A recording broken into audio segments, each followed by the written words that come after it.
are back and we'll keep exploring the robotic revolution. Bonjour, nous sommes revenus. Nous allons continuer à explorer la révolution robotique.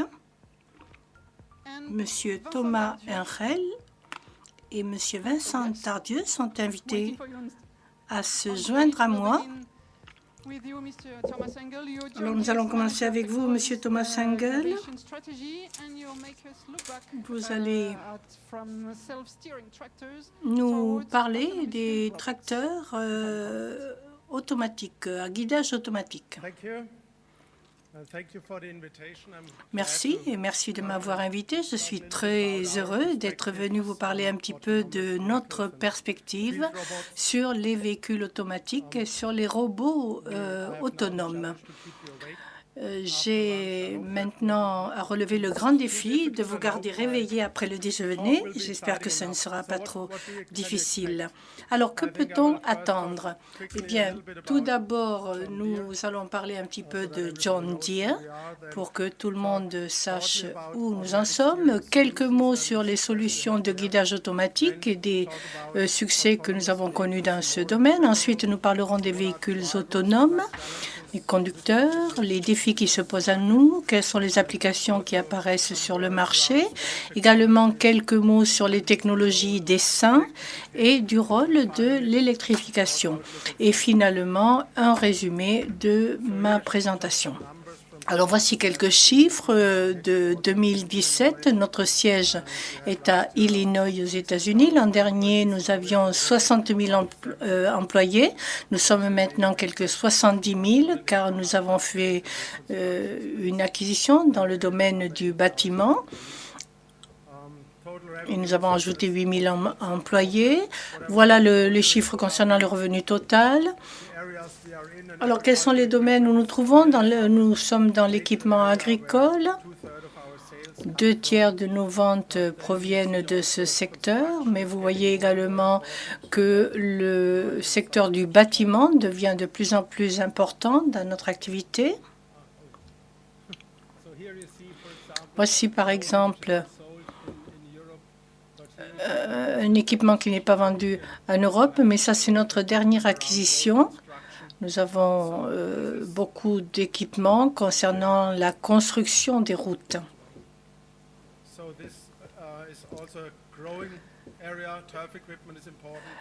Les équipements concernant les pelouses, les gazons, là nous sommes le numéro 1 dans le monde. Nous avons des machines vraiment complexes, mais dans l'ensemble, ça représente un petit chiffre d'affaires.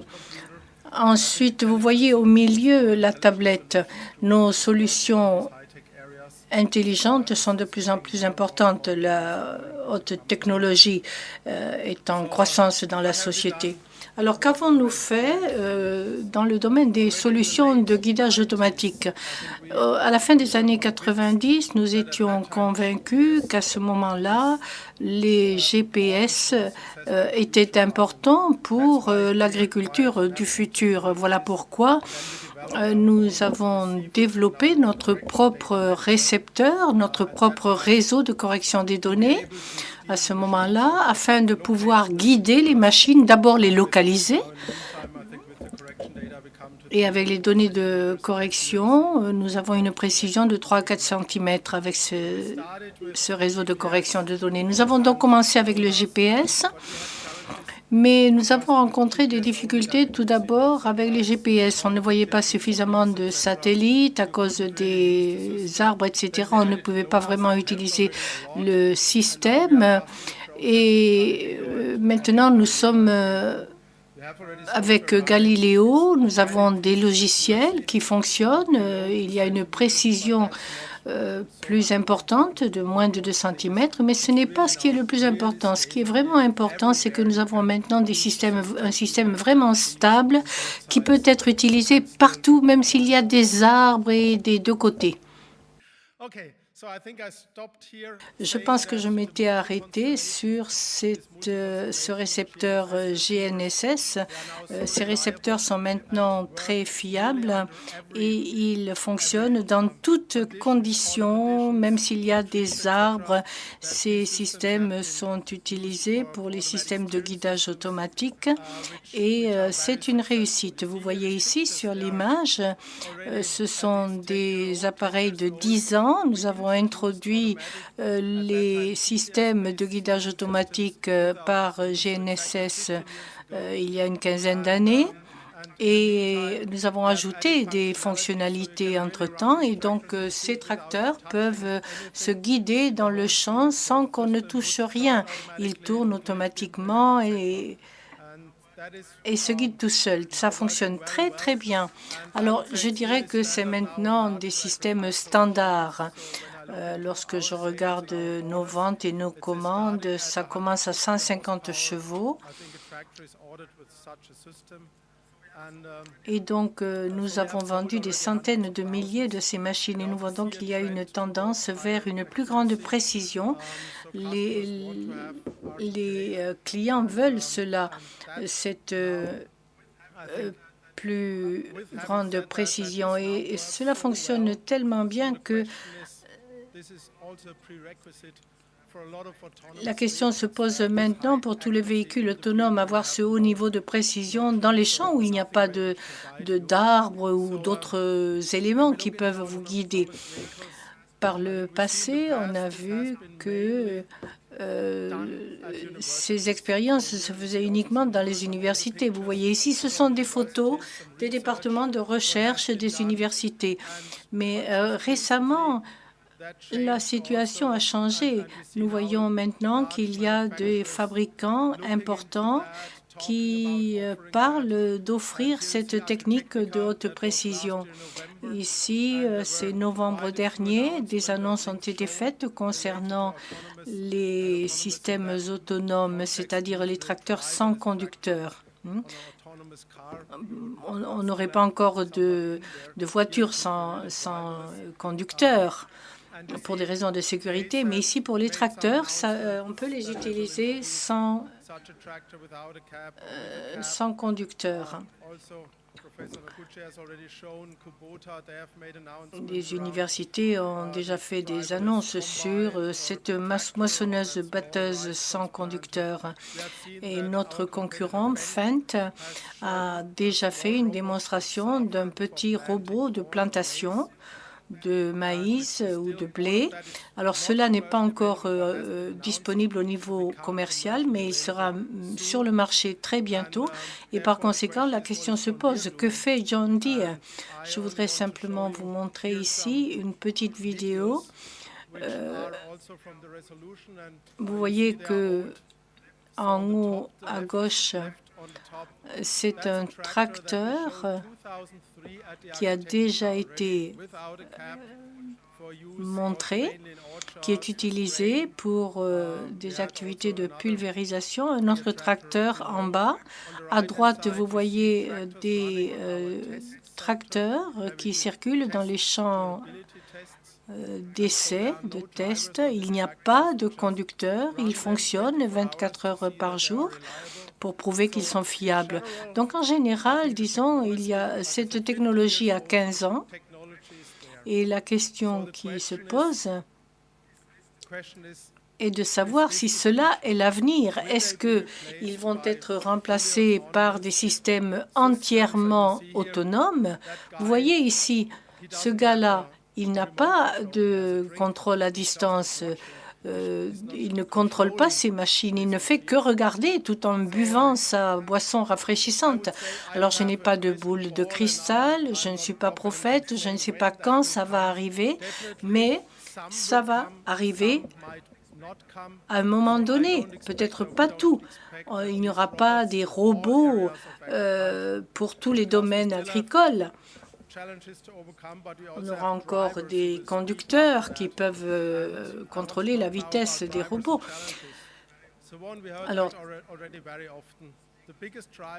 Pour les véhicules autonomes ou les robots des champs, il va falloir entraîner, il va falloir former les personnes. Et là, il faut faire la distinction entre les cultures de spécialité et les grandes cultures. Dans les grandes cultures, le coût de la main-d'œuvre est si minime que enlever un conducteur d'un gros tracteur, ça ne permet pas d'économiser beaucoup d'argent, c'est moins de 5%.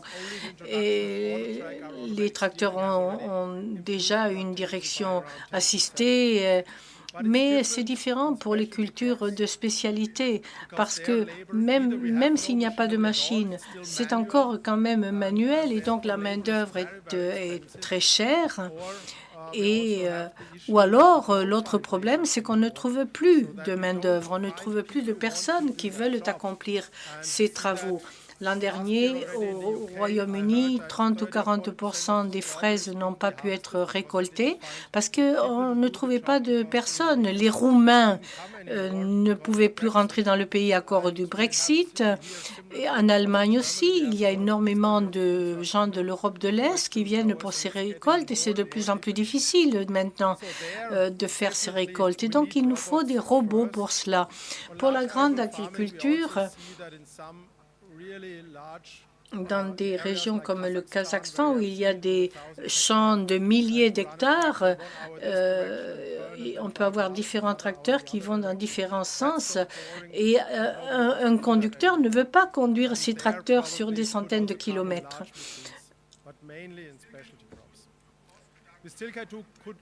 Alors, il y a des réductions de coûts dans une machine sans conducteur.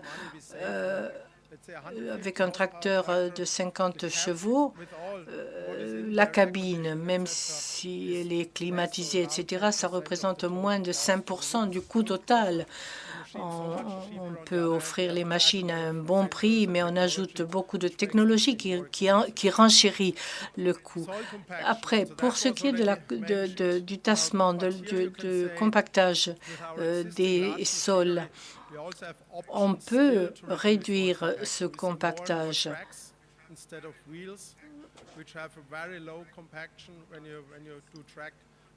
On peut contrôler les cultures. En Australie, par exemple, on utilise toujours la même piste. On ne touche pratiquement pas le sol, où on peut utiliser des machines plus légères, comme les robots légers, pour réduire le tassement du sol. Mais pour l'instant, il faut qu'il y ait un conducteur.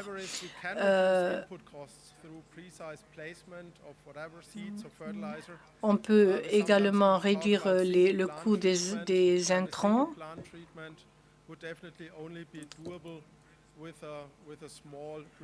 Et pour positionner la plante, on peut utiliser un robot pour les cultures basses.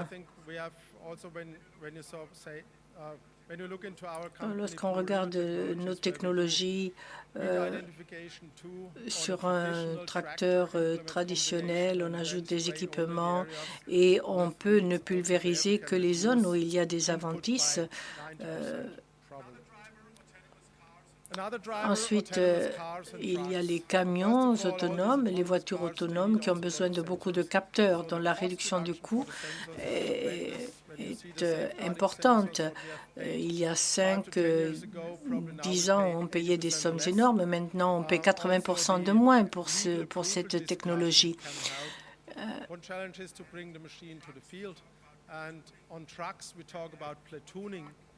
On peut avoir des camions dans les champs, des camions qui se suivent de près. Si cela est permis, si cela est autorisé, si on peut faire passer ces véhicules sur les routes, eh bien, cela sera possible pour les machines plus grandes. Alors, l'accent est mis sur la robotique maintenant, même dans les universités. Beaucoup d'étudiants s'intéressent à la robotique. Il y a beaucoup de capital disponible également. Et même les start-up s'intéressent à la robotique agricole. Malheureusement, je n'ai pas personnellement de capital, sinon j'aurais investi dans les robots pour les champs. Alors, il y a énormément de choses qui vont accélérer les évolutions, mais il reste beaucoup de défis à relever. Tout d'abord, la fiabilité du produit, surtout pour une grande société américaine, avec les lois que nous avons sur la fiabilité. Si un robot tuait un être humain, ce serait un désastre pour notre image, mais aussi au niveau financier, parce qu'il faudrait payer des centaines de millions en indemnisation. Et tant qu'il n'y a pas une grosse demande de la part des clients, cela ne se fera pas. Quelle est la situation juridique? Eh bien, la conduite sur les routes publiques, cela n'est pas encore permis, comme je l'ai dit. Ensuite, il y a les capteurs de sauvegarde qu'on utilise dans les voitures et qui ne sont pas vraiment bon marché. On ne les utilise pas encore dans l'agriculture parce qu'il y a de la poussière, de la saleté, le brouillard, les vibrations. Et donc, les capteurs doivent être développés plus avant. Et ensuite, dans une ferme, on fait un travail, on a une activité, on doit avoir un équipement pour faire telle ou telle chose. Et il y a tellement de choses qui se passent qui montrent qu'avoir un conducteur a une grande valeur. Nous voyons, s'il y a par exemple une conduite qui est bouchée sur un semoir, bon d'accord, on peut mettre des capteurs, on peut arrêter la machine, mais quelqu'un doit aller déboucher un conduit ou quoi que ce soit d'autre.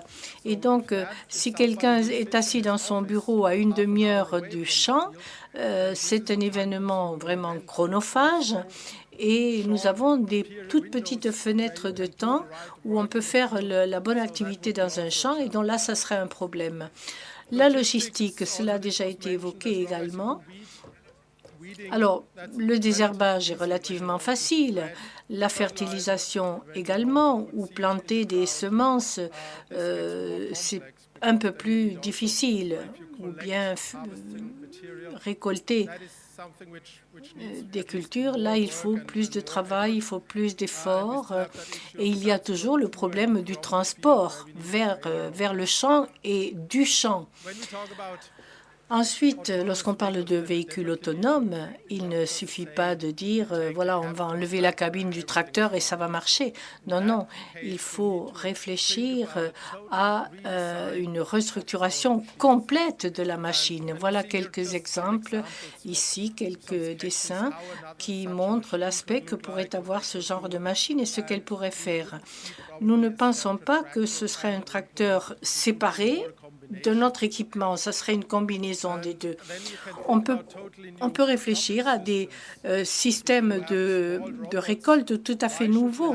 Pourquoi avoir un champ avec une seule culture? On pourrait avoir des rangs où il y aurait différentes cultures. En Allemagne, dans les universités, on réfléchit à cette question. Et un défi qui se pose, c'est la disponibilité d'ingénieurs, parce que la robotique et l'intelligence artificielle sont si complexes et en même temps tant à la mode que tout le monde veut en faire, tout le monde veut s'y intéresser. Mais les ingénieurs ne veulent pas aller là où se trouve John Deere, à l'ouest. Ils veulent tous aller en Californie ou dans d'autres régions. Donc, attirer ces ingénieurs là où nous sommes constitue un défi important. Venons-en à mon point suivant, et là, je passerai rapidement car cela a déjà été évoqué. Quelles sont les bonnes applications pour les robots ou pour les véhicules autonomes? Nous voyons ici un désherbeur.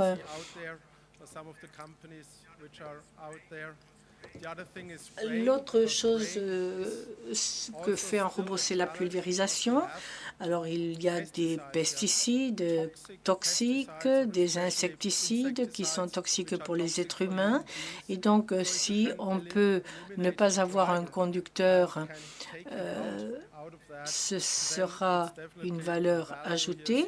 Vous voyez ici une activité de pulvérisation en Californie.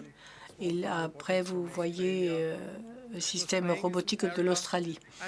Pour la récolte aussi, pour les cultures spécialisées, ça, ce n'est pas une machine de John Deere, c'est seulement la remorque. Nous ne sommes pas impliqués dans ces évolutions technologiques, mais là, c'est une machine qui récolte les fraises. Ensuite, il y a d'autres applications pour les robots. Alors, on se dit comment est-ce qu'on peut travailler? On a vu les robots qui travaillent sur des champs qui sont relativement petits. Comment peut-on élargir cela?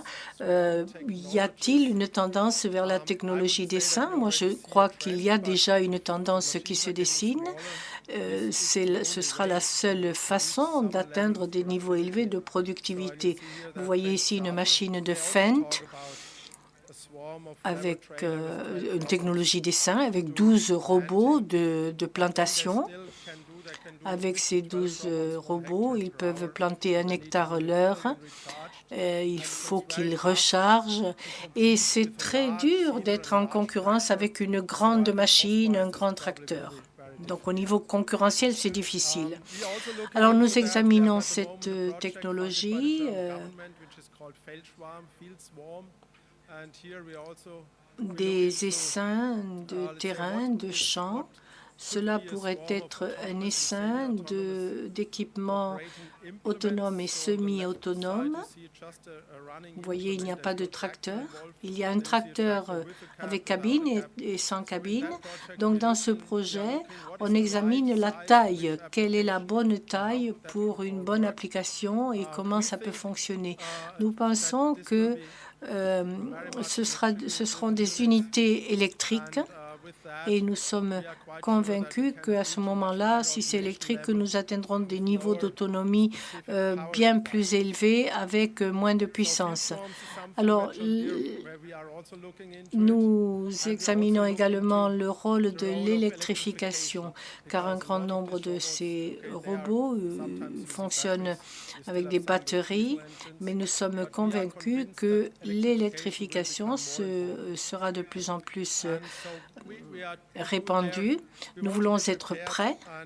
Ceci est un tracteur que nous avons montré à Paris il y a quelques années. Nous avons un modèle plus récent. Ceci est un tracteur qui fonctionne avec des batteries. Il n'y a pas de moteur. Il ne fonctionne que pendant 4 heures. Et 1 heure seulement si on laboure, par exemple. Donc, on ne peut pas l'utiliser dans des grandes fermes 24 heures sur 24. Donc, quelles sont les options? Quelles sont les solutions?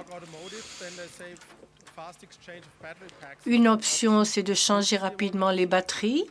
On peut utiliser des panneaux solaires pour des applications solaires. Cela, on le voit sur les robots écologiques. Une autre option serait de connecter la machine à un réseau, parce qu'on a de plus en plus d'éoliennes de nos jours. Il y a beaucoup de domaines où on pourrait se connecter à un réseau. Nous avons un exemple ici d'une machine de la Russie des années 50 qui était déjà électrique. C'était un tracteur électrique. Et vous voyez qu'il est relié, il y a un câble. Alors, on s'est dit, pourquoi ne pas essayer la même chose? Là, nous avons un projet dans notre centre de technologie, un tracteur tout à fait électrique, sans cabine, 250 kilowatts, un pour l'équipement et pour le tracteur lui-même. Il y a donc un câble. Et avec cette machine, on parcourt le champ dans un sens et dans un autre. Donc, lorsque vous tapez tracteur économique de John Deere sur Internet, vous verrez une vidéo où il y a ce câble, où le tracteur tourne. Enfin, je ne voulais pas vous montrer la vidéo par manque de temps, car je n'avais que 20 minutes. Ces 20 minutes sont malheureusement épuisées. Donc, lorsqu'on parle de tout cela, il faut réfléchir à d'autres solutions alternatives. Et si on n'a pas un réseau, et si on dit que les batteries ne durent pas assez longtemps, alors, pourquoi ne pas mettre un conteneur avec des batteries sur le côté du champ et on peut remplacer la batterie lorsqu'elle est déchargée et ainsi on peut travailler pendant plus longtemps avec cette technologie. Sur ces mots, je vais résumer. Ce que l'on peut faire, c'est que les solutions de guidage basées sur le GNSS se généralisent. On voit qu'il y a un intérêt croissant des recherches, du capital qui sont pleinement utilisés pour les véhicules autonomes. On voit qu'il y a des moteurs qui nous poussent vers la création de véhicules autonomes, mais il reste beaucoup de défis à relever. Les robots des champs seront introduits d'abord pour les culture de spécialité, car cela réduit les coûts de main-d'œuvre et le manque de main-d'œuvre. Les technologies d'essaim et les concepts d'énergie alternative semblent être nécessaires si l'on veut, généraliser ces systèmes. Je vous remercie. Merci Thomas Engel.